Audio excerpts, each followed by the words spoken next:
Organiseerders het aan Nuusdag gesê hulle het die dae afgetel voor die geleentheid. Mense van alle ouderdomsgroepe het die eerste World Koesister Day feesvieringe bygewoon, almal met een ding in gemeen: hulle liefde vir koeksisters. Mens word wakker vir 'n koeksister en 'n koppie koffie op 'n Sondagoggend.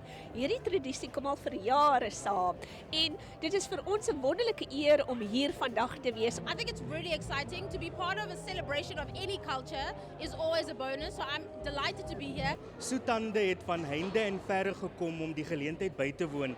Deelnemers sê hulle gebruik meestal familieresepte om perfekte koeksisters te bak. There's a little bit of secrets in our recipe, but you know, it's time and it's an art that goes into making a koesister.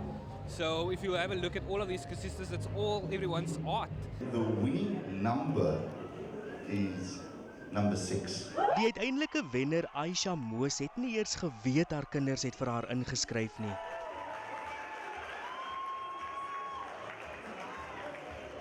I had a friend who gave me a recipe. The recipe was way dear mekaar. So she wasn't going to give her recipe away. So dan as ek daar gaan, dan kyk ek maar met die oog. Ek kom met nog nie reg nie. Eventually, after a long time, baie mislukkings, I'm here today. And it feels just wonderful. Collie, I wish you were here to enjoy this with me. Moos se vingerlekker koeksister sal vir die volgende 3 maande te koop wees by die Radisson Red Hotel. Craig Lee Smith vir Nuusdag in Kaapstad.